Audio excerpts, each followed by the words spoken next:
Hi అండి. I'm doctor Shweta from doctor care homeopathy senior consultant. ఈరోజు మనం నడుము నొప్పి గురించి మాట్లాడుకుందాం. నడుము నొప్పి అనగానే చాలా సాధారణంగా అందరికీ వచ్చే నొప్పే. కొంచెం అలసిపోవడం వల్ల వస్తూ ఉంటుంది, లాంగ్ జర్నీస్ చేయటం వల్ల వస్తూ ఉంటుంది అని అనుకుంటూ ఉంటారు. కానీ ఇది అంత ఈజీగా తీసుకోవాల్సిన విషయం కాదండి. నడుముకు నొప్పి కనుక కంటిన్యూస్గా వచ్చినట్టుగా అయితే ఇది చాలా క్రానిక్ కండిషన్, సియాటికాకి కూడా తీసుకెళ్ళే సమస్య అనమాట. దీనివల్ల ఏమవుతుంది అంటే సియాటికా నర్వ్ కంప్రెషన్ అనేది జరుగుతూ ఉంటుంది. మన వెన్నుపూస మధ్యలో డిస్క్ అనేది ఉంటుందండి. ఆ డిస్క్లో కనుక హెర్నియేషన్ జరిగిన, ప్రొలాప్స్ జరిగిన, అంటే ఆ డిస్క్ ఉండాల్సిన పొజిషన్ కంటే పక్కకి జరిగినప్పటికీ, లేదా దానిలో ఏమైనా ఇన్ఫ్లమేషన్ జరిగినప్పటికీ అక్కడ ఉన్న నరం, సియాటికా నరం ఏదైతే ఉంటుందో అది ఒత్తిడికి లోనవుతుంది.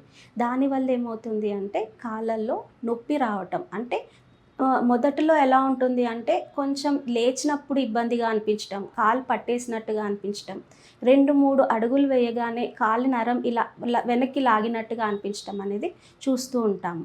అదే కనుక క్రానిక్గా మీరు నెగ్లెక్ట్ చేసినట్టుగా అయితే చాలా ఎక్కువ ప్రాబ్లమ్స్ వచ్చే అవకాశం ఉంటుందండి. దీన్ని లంబార్ స్పాండిలైటిస్ విత్ సియాటికా అని అంటూ ఉంటాము.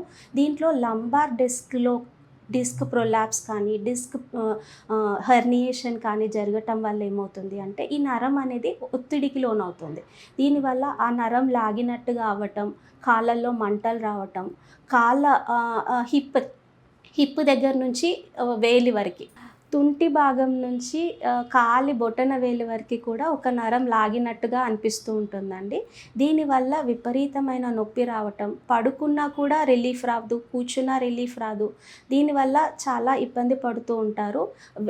నడవడానికి ఇబ్బందిగా ఉంటుంది, కాలు మొద్దుబారినట్టుగా ఉండటం, కాలు బరువెక్కినట్టుగా ఉండటం, ఇలాంటి సమస్యలన్నీ కూడా వస్తూ ఉంటాయండి. దీనికి ఏంటి అంటే ముఖ్య కారణాలు కాల్షియం డెఫిషియన్సీ అయి ఉండొచ్చు, కరెక్ట్గా పాస్చర్ మెయింటైన్ చేయకపోవటం అయి ఉండొచ్చు, ఒబేసిటీ ఉండొచ్చు, లేదా ఎక్కువసేపు డ్రైవింగ్ చేయటం కానివ్వండి, ఎక్కువగా బరువు లేపటం, ఇలాంటి అన్ని సమస్యల వల్ల ఏమవుతుంది అంటే బ్యాక్ అనేది వీక్ అవుతూ ఉంటుంది. స్పైనల్ కార్డ్ వీక్నెస్ వల్ల మనకి ఈ నరాల ప్రాబ్లం అనేది స్టార్ట్ అవ్వడానికి అవకాశం ఉంటుంది. ఈ సయాటికా నొప్పి అనేది ఓన్లీ మనకి కాళ్ళ భాగంలోనే కాకుండా మన నడుము భాగంలో కూడా నొప్పిగా ఉంటుంది, పట్టేసినట్టుగా ఉంటుంది, కూర్చోటానికి ఇబ్బందిగా ఉంటుంది, నిల్చోటానికి ఇబ్బందిగా ఉంటుంది, మెట్లు ఎక్కే దిగడంలో కూడా ఇబ్బందిగా ఉంటుంది.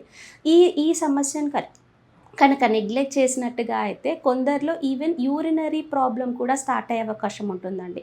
అంటే తెలియకుండానే యూరిన్ పాస్ చేయటం, యూరిన్ కంట్రోల్లో లేకపోవటం అనేది చూస్తూ ఉంటాం.